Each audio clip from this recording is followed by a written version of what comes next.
ఇది మా ధర్మం. ఇక్కడ ఏ రాజకీయ పార్టీ నుంచో మాకేదో అప్పటికప్పుడు ఏదో తాయిలాలు కావాలను నేను ఏ రోజు ఎలాంటి ఉద్దేశాలతో మీటింగ్ ఎప్పుడు నా గుంటూరు కేంద్రంగా 5 రాష్ట్రాలు మీటింగ్ ఆర్గనైజ్ చేస్తాను. అట్లాగే మిగతా ప్రాంతాల్లో కూడా వాళ్ళు అక్కడ వాళ్ళందరినీ ప్రోత్సహించు బలమైన కార్యక్రమాలు చేయిస్తుంటాం.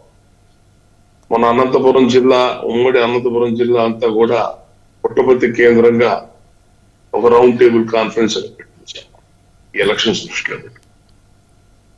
మన గుంటూరులో ఉన్న కాపుకులం కోసం పనిచేసే వాళ్ళు చాలా మంది మీరు 5 రాష్ట్రాల మీటింగ్ చూడటం, పక్క జిల్లాలు ఎక్కువ వెళ్ళటం చేస్తున్నారు. మన జిల్లా చాలా అన్యాయం జరుగుతుంది. జనాభా అత్యంత బలంగా ఉన్నాం. కమ్మ కాపు కమ్మ సామాజిక వర్గం భారతదేశంలో అత్యధిక జనాభా ఉండేది 2 జిల్లాలే, గుంటూరు, కృష్ణా జిల్లాలే.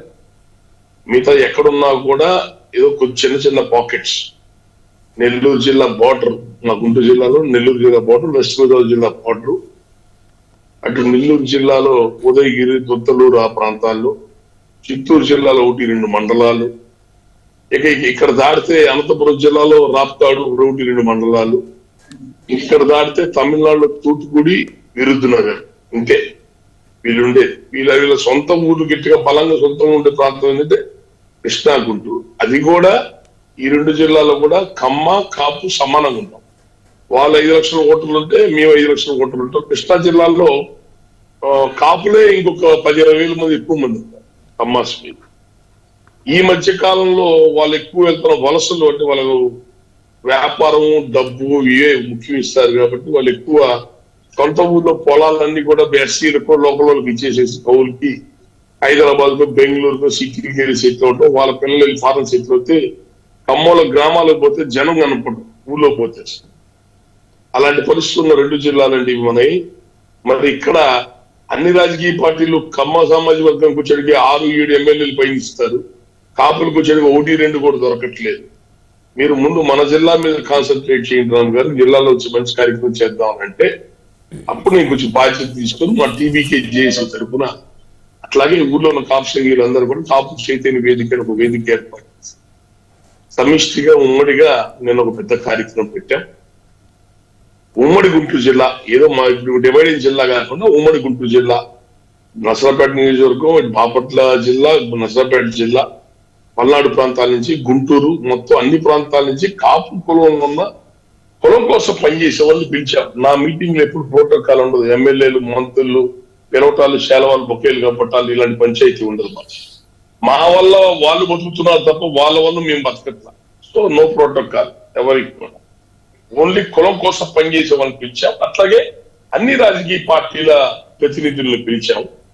నిన్న మా జనసేన నుంచి వచ్చిన ఒక నాయకుడు చాలా గట్టిగా కేకలు పెట్టాడు వచ్చి, అంటే వీళ్ళు అసలు మేము ప్రజారాజ్యం ఇది పనిచేసే రోజులు వీళ్ళు పుట్టలేదు, వీళ్ళు ఎవరు కూడా రకరకాల మనుషులు అయినా సరే అందరినీ పిలుస్తాం. అన్ని రాజకీయ పార్టీని ఎవరి అభిప్రాయాలు వాళ్ళు వెళ్ళగుచ్చుతూ ఉంటారు కదా.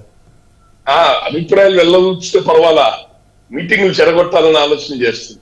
అంటే దేనికి వారికి వచ్చే లబ్ధి ఉంటుంది రాము గారు? చెప్తా. అది నిన్న అన్ని రాజకీయ పార్టీని కూడా, అంటే రాజకీయ పార్టీల్లో సెకండ్ లెవెల్ లీడర్షిప్ అట్లా ఉన్న వాళ్ళని, పెద్దల్ని, సీనియర్ని, ఈవెన్ కాంగ్రెస్ పార్టీ నుంచి పిలుస్తున్నారు కదా, పెద్దలందరినీ పిలిచాయా మీ యొక్క అభిప్రాయాలు వ్యక్తం చేయండి. కాపు కులంలో నియోజకవర్గాల్లో పనిచేస్తున్న వాళ్ళు మీ యొక్క అభిప్రాయాలు, మీ బాధలు మీరు చెప్పండి అని చెప్పని ఎన్నో సమావేశం పెట్టుకున్నాం. మేము ఒక 2,000 మంది వస్తే మన జిల్లా నుంచి బాగా జరిగింది. జన సమీకరణ కాదండి, కులానికి పనిచేసే నాయకులు అనుకున్నాం. అలాంటిది మినిమం 3,500 మంది పైన జనం. తర్వాత మిగతా జనం భోజనాలు చేసిన వాళ్ళు 3,500 మంది. మిగతా జనం హాల్ సరిపోలా వచ్చి కొంతసేపు ఉన్నారు, ఉండేవాళ్ళు ఉన్నారు, వెళ్ళిపోయారు. మీటింగ్ మంచి మీటింగ్, అద్భుతమైన మీటింగ్ జరిగింది. మా జిల్లా సాటిస్ఫాక్షన్. 4-5 ఏళ్ల తర్వాత నా అధ్యక్షన అంతమంది జనం, మన పెద్దలందరూ ఒక చోట వేదికలో కలిసి అందరూ ఒకరు ఆత్మీయంగా మనం కలవటం అనేది నాకు చాలా సంతోషం వేసింది. ఆ మీటింగ్ లో ముఖ్యంగా మీ అందరం డిమాండ్ చేసింది ఏంటంటే, ఏదో కేవలం గుంటూరు అనో ఇంకొక పక్కన పార్లమెంట్ అనో ఇవి కాదు. మేము జ్యోతి ప్రజ్వలన చేసి కార్యక్రమం మొదలు పెట్టింది వేద పండితుల్ని పిలిచి వేదాశీర్వచనం ఇప్పించి హంపి విజయనగర సామ్రాజ్యాన్ని నిర్మాణం చేసిన విజయనగర సామ్రాజ్యం నిర్మాణం చేసిన హంపి విద్యాన్ అనే పీఠం ఉంది. ఆ పీఠం అక్కడ రాజ్యం కొప్పుకునే తర్వాత మా గుంటూరుకు వచ్చేసింది. ఆ పీఠం మా గుంటూరులో ఉంది. ఆ పీఠం స్వామీజీ గారిని పిలిచి వారి చేత ముందు జ్యోతి ప్రజ్వలన చేయించి వారి చేత ఆశీర్వచనం ఇప్పించి ఎస్సీ బీసీ నాయకులు వాళ్ళ చేత జ్యోతి ప్రజ్వలన చేయించి భగత్ సింగ్ గారు, చలపతి గారు, కొని వీరయ్య కుమార్ గారు, బీసీ కులాల్లో ఉన్న యాదవ్ సంఘం, గౌడ సంఘం పెద్దల్ని పిలిచి వాళ్ళ చేత జ్యోతి ప్రజ్వలన చేయించి ముందు వాళ్ళ చేత మాట్లాడించి వాళ్ళందరూ కూడా సపోర్ట్ గా ఉన్నారా మీకు? జనాభా దామాషా ప్రకారం మీకు సీట్లు ఇవ్వాలనే దాని మీద మిగతా బీసీ అదే కదా వాళ్ళు మాకంటే ముందు వాళ్ళే గట్టిగా అడుగుతున్నారు కదా, మేము కాదు కదా. వాళ్ళు మాట్లాడే రికార్డ్స్ అన్ని ఉన్నాయి కదా. వాళ్ళ చేత మాట్లాడించిన తర్వాతే మా కాపు సంఘం జిల్లాలో కాపు సంఘీయ సమావేశం మొదలు పెట్టుకున్నాం. ఈ సమావేశంలో అందరి యొక్క అభిప్రాయాల్ని వ్యక్తం చేసిన తర్వాత దాని సారాంశాన్ని నేను డిక్లేర్ చేశాను. ఒకటి, 70 సంవత్సరాల నుంచి ఎమ్మెల్యేలు పదవులు అడుగుతానే ఉన్నామయ్యా. 70 ఏళ్ళ నుంచి ఇవి మనల్ని బాగు చేయట్లా. ఎవరి చేతికి అధికారం ముఖ్యమంత్రి పదవి ఉంది ఆ కులాలే బాగుపడుతుంది. సో ఇప్పటికైనా కాపు కులం మనందరం కళ్ళు తెరిచి రాష్ట్రంలో అత్యధిక జనాభాగా 22, 27 అంటారు. నేనైతే మినిమం 20 చెప్తున్నా. 20 భారతదేశ చరిత్రలో ఏ రాష్ట్రం ఏ జనం ఉన్నారు 20% అంటే 20% పైన జనాభా ఉన్న కాపులు మనం ఈ జిల్లాలో బీసీఎస్సీ అందరినీ కలుపుకొని మనం రాజ్యాధికారం ఈ రాష్ట్రంలో రాజ్యాధికారం వైపు అడుగులు వేద్దాం. రంగా గారు బతుకుంటే ఒక సామాజిక న్యాయం జరిగేది. చిరంజీవి గారి పార్టీ బలపడి ఉంటే ఇంకో రకం సామాజిక న్యాయం. పవన్ కళ్యాణ్ గారు ఆయన బలంగా ముందుకు వెళ్ళి ఉంటే కొంత సామాజిక న్యాయం జరిగేది. మనం ప్రతి చోట ఏదో రూపంలో డివైడ్ అండ్ రూల్ పాలసీలో దెబ్బతింటున్నాం. కాబట్టి ఇప్పటికైనా అందరం కళ్ళు తెరిచి మన ఓట్లు అమ్ముకోకుండా వాళ్ళ ఆ రెండు పార్టీలకు ప్రలోభాల్లో పడకుండా వాళ్ళ ఉచ్చుల్లో పడకుండా బీసీఎస్సీ కులాన్ని ఆదరించి దగ్గర తీసుకొని శాశ్వత మేలు కలిగించే రాజ్యాధికారం వైపు ప్రయత్నం చేద్దామని నేను ఒక తీర్మానం చేశాను.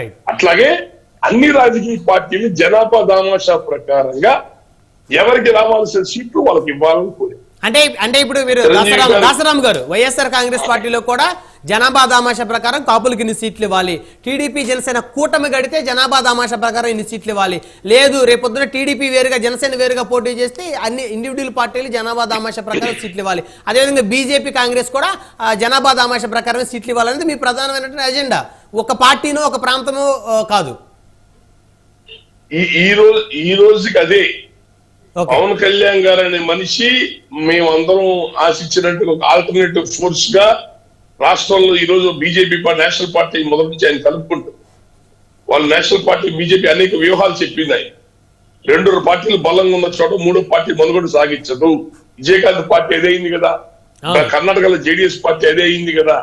అవి కొంచెం వ్యూహాత్మకం చేసుకోమన్నాం. ఈయన మళ్ళీ టీడీపీ పార్టీతో వెళ్తున్నారు. కాబట్టి అప్పుడు కులం అందరూ కలిసి ఒక పార్టీ ఎలా భుజాలు వేసుకుంటాం. టీడీపీ పార్టీ ఏమో ఈయన అడుగుతున్నాడు 50-60 సీట్లు ఇస్తేనే నేను అందరికి న్యాయం చేయగలుగుతా పేద కులానికి అని అడుగుతున్నాడు. అడుగుతున్నప్పుడు వాళ్ళు 20 సీట్లు 40 సీట్ల దగ్గర బేరం మాట్లాడుతుంటే అప్పుడు కులానికి మిగతా విషయాలు కులానికి నేర్పాలుగా కులం ఎలా అడుగులు ఇయ్యాలా, ఏ విధంగా ముందు పోవాలి కులానికి చెప్పాల్సిన బాధ్యత కుల పెద్దలుగా మా చేతిలో ఉంది కదా. అది అన్ని రాజకీయ పార్టీలు జనాభా దామాషా ప్రకారం కేవలం కాపులకే కాదు బీసీఎస్సీ కులాలు, ఎస్సీ మైనార్టీ కులాలకు కూడా న్యాయం చెయ్యాలా, నామినేషన్ పోస్టుల విషయంలో కూడా న్యాయం చెయ్యాలా.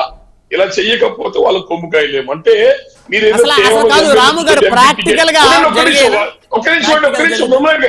చెప్పండి, మీరు కేవలం ఎమ్మెల్యే టికెట్ ఇచ్చారు, ఎంపీ టికెట్ ఇచ్చారు అని మీరగా ఊడిదం చేయమంటే మేము రాము. మాకు శాశ్వతంగా సమస్యలు ఉన్న రిజర్వేషన్స్, మిగతా సమస్యలు, నామినేషన్ పోస్టులు, మిగతా వాటిల్లో ఈవెన్ గవర్నమెంట్ సర్వీస్ లో ప్రభుత్వ ఉద్యోగస్తుల్లో 20% జనాభా మనం మేము ప్రభుత్వ ఉద్యోగస్తులు 1% లేవండి. అంకరకులాల కుట్ర గది ఇది. 60-70 ఏళ్ళ నాడు ఏ సంబంధం లేకుండా రిజర్వేషన్స్ తీశారు. ఈ రోజు కూడా మా చేతిలో లేదు, కేంద్రం చేతిలో ఉంటుంది. కేంద్రం ఏమో మాకు సంబంధం లేదు మీరు చేసుకో కేంద్రం చెప్పుకుంది. ఇలాంటివన్నీ కాపు భవనాలు 100 నియోజకవర్గాల్లో భూములు శాంక్షన్ చేస్తే జగన్మోహన్ రెడ్డి మొత్తం రద్దు చేశాడు. ఇలాంటివన్నీ చాలా సమస్యలు ఉంటాయి, ఒకటే కాదు. అన్ని సమస్యల మీద మాట్లాడి కాపు సమస్యలు పరిష్కారం చేసే పార్టీలు నిజంగా కాపుల్ని బీసీల్ని సామాజికంగా గౌరవించి భుజాన్ని కేవలం నువ్వు ఇచ్చే ఎమ్మెల్యే టికెట్ కాదు మాకు కావాల్సింది. మన తెలంగాణలో బీజేపీ పార్టీ ఏం చెప్పింది, బీసీలకి ముఖ్యమంత్రి అని చెప్పింది. నేను బీజేపీకి సపోర్ట్ గా వెళ్ళొచ్చాను. తెలంగాణ బీజేపీ జనసేన కుటుంబకి సపోర్ట్ పనిచేసి వచ్చా పోయి మేము కోరుకుంటున్నది మిగతా రాజకీయ పార్టీలు కూడా అదే కోరుకుంటాం. కేవలం ఎమ్మెల్యే టికెట్లే కాదు, మాకు అధికార సాధికారత కావాలి, మాకు ఆత్మగౌరవాత్మ మీ దగ్గర ఊడికం చేయడానికి వెళ్ళాం. మీరు ఇచ్చే బుష్టి టికెట్ పడేస్తే మీ మీద వెనకాల వచ్చి పనిచేసే పరిస్థితులు మేము లేవు. జనదామాష సీట్ అనేది మొదటి పెట్టు. రెండో మెట్టు ఏంటంటే మాకు ఇవ్వాల్సిన గౌరవం మాకు ఇవ్వాలా. అభివృద్ధిలో రాష్ట్ర ఆదాయాల్లో మాకు సమన్యాయం చేసే విధంగా అన్ని పార్టీలు ముందుకు వెళ్ళాలని ఒక వినతి పత్రం రాయించి అన్ని పార్టీలకి వినతి పత్రాన్ని ఇచ్చా. రేపు రాబోయే రోజుల్లో కేవలం మాకు రావాల్సిన సీట్లు ఒకటే కాదు, ఖచ్చితంగా రాజ్యాధికార సాధన అయితే నేను పూర్తి అడుగును. Right right right. డిబేట్ లో ఒక షార్ట్ బ్రేక్ తీసుకుందాం.